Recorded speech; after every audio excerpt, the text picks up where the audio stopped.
Magandang araw. Ngayong araw, samahan niyo po ako naman sa pag-grocery ng mga basic needs sa ating sa ating tahanan. Ayan guys. So, kailangan po talaga ng masusing pagbabudget tuwing tayo nag-grocery guys. Mayroon po tayo diyan na listahan na kalaan. At para yun nang kukunin lang po natin yung pinaka basic needs sa araw-araw nating pamumuhay. Kaya sa sobrang mamahal ng mga bilihin, kailangan din natin mag-budget para sumapat po yung natin, yung pangangailangan sa ating araw-araw. Ayan guys. So, nandiyan nga po pala ako sa isang supermarket para bumili ng aming pangangailangan sa araw-araw. Ayan guys, kunaw nga po dyan ang cream silk na kulay purple. Ayan, para sa ating magandang buhok naman, sa ating sarili. Kailangan din natin pangalagaan ng ating sarili. At para naman natin maalagaan ng ating pamilya, kailangan muna natin alagaan ating sarili. Sinunod ko na dyan ang shampoo na sunset na kulay blue, yung anti-dandruff po yan. Paalala lang po guys, hindi po ako nagpo-promote ng mga product. Relate lang po ako dyan sa mga ginagamit namin sa araw-araw. Yung satisfied ka po baga sa isang brand, kailangan po ay ka po doon, kumbaga comfortable ka na po doon sa brand na ginagamit mo. So yun po guys ang sunod naman po dyan ay ang kinuha ko para sa ating paglalaba, yung fabric conditioner po. Yan guys, sa mga tipid packs po ako nakuha niya, nabili kapag nag-grocery po. And then, kinukompare ko rin po dyan yung mga price at saka yung satisfaction po kung mabango yan sa inyong damit or po kayo comfortable sa amoy. Ayan guys, nagagamit nga rin po ako dyan ng Tide Taba Bar. Ayan. Paalala lang po guys, again, hindi po ako nagpo-promote ng mga product. Yun guys, may additional po ako dyan na gumagamit po ako dyan ng Sunrox para sa ating for disinfectant naman yan sa ating mga damit. Kumuha nga lang po ako dyan ng tamang size lang.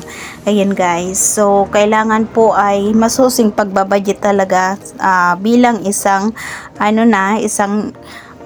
nagpapamilya or nanay. Yun guys, so kumuha nga po ako dyan ng sabon para sa ating paliligo, para naman po ay laging mabango ang ating katawan yan guys. At saka hindi lang mabango, pumuputi rin po tayo dyan.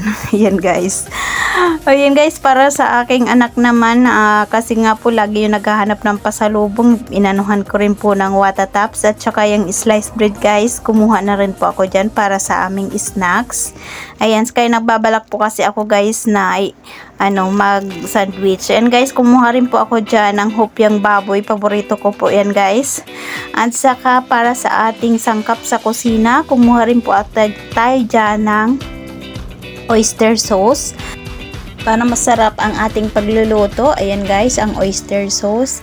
And then tomato ketchup from Del Monte. Parang lasa lang po kasi yan ang Jollibee, sabi ng aking anak, ketchup sa Jollibee. Ayan guys, kaya favorito niya yon.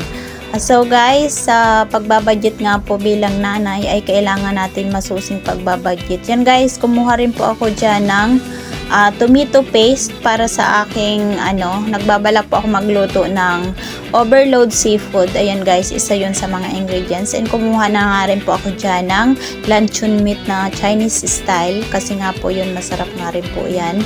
And then kumuha rin po ako dyan ng Alaska Ibap kung ano po lulutuin natin. For example, macaroni soup. Ayan guys, kumuha na rin ako dyan ng asukal.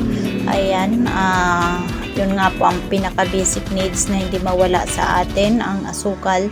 And then para naman sa ating mga drinks, pwede naman tayo mas para matipid-tipid, mag-juice tayo or Nestea. Ayan na guys. So bumalik nga po ako doon sa mga sabon powder na limutan. So yun na nga po guys, papunta na po tayo sa cashier para magbayad ng ating mga pinamili. Ayan guys, yung pinaka basic needs nga po lang talaga ang aking pinabibili. Ayan, for the budget po. Ayan kasi talaga. Ayan guys, magbabayad na po tayo. And then after that, uwi na yun po niyan ako agad. So, yan lang po guys. Bye!